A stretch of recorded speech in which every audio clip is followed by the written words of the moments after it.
Hey y'all, it's David Ducker coming back at you, and today we're going to be talking about role-playing advice.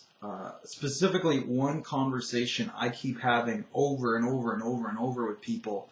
When they ask me for help, they ask me for advice, and it's the exact same conversation every time, where they'll present to me a problem, and I'll ask them, what did you think was going to happen?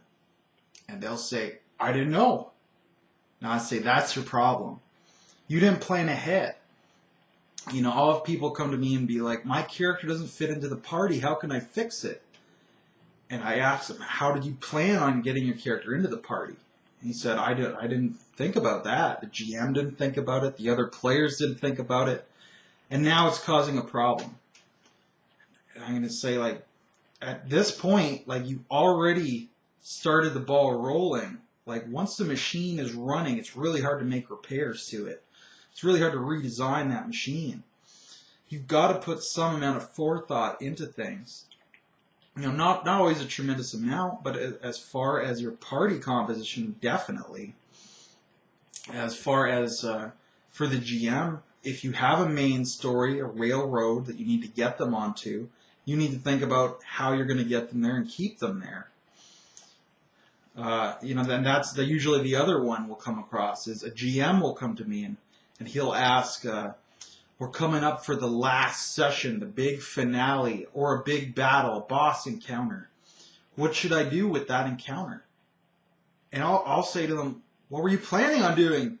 If this is a climactic moment, you should have been building up to it, teasing and hinting and making it make sense.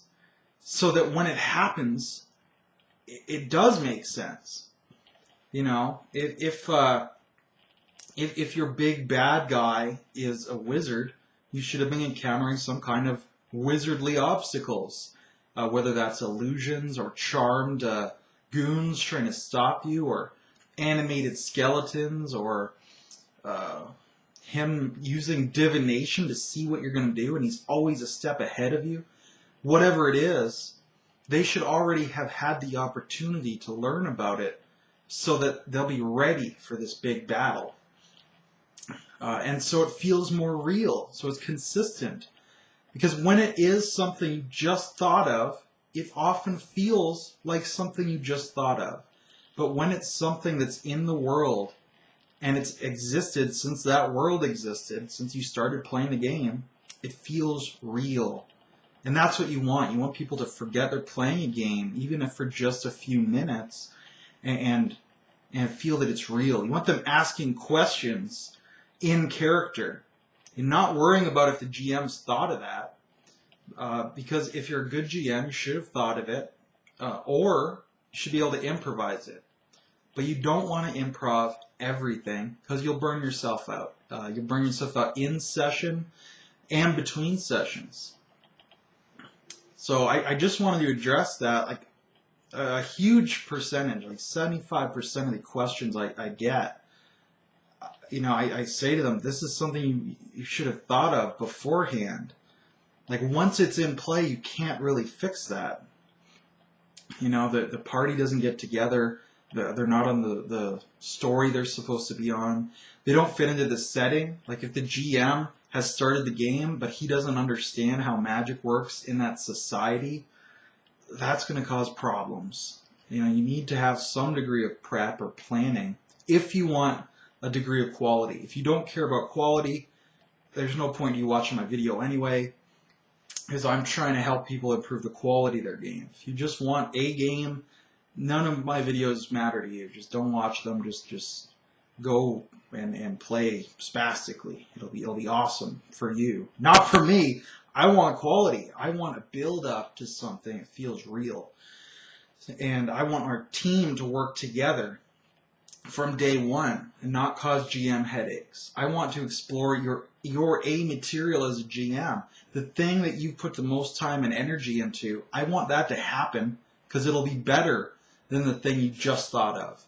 And I want the best that you've got. And I'm going to try to bring the best that I've got too. So I just thought I'd do a little video on that topic, just about thinking ahead And sometimes before you ask a question, how do I fix it? You should think about, well, what was I expecting to happen? If I started down the path into the haunted forest and then a ghost jumps up on me and I'm like, a ghost, what do I do? I'd be like, you went in the haunted forest. It's called the haunted forest. It's dark. It's creepy. You might have seen a ghost in the distance while you were coming in. So you should have been pre-planning for this ghost to show up so you're not shocked. And that can be in or out of character. Your character should have that chance to plan, and your players should have that chance to experience a real world, not just a randomly generated world, because you could do that in a video game. And it would be better in a video game because you have graphics and voice acting and special effects and quick mechanics. I love video games, but we want something different out of RPGs.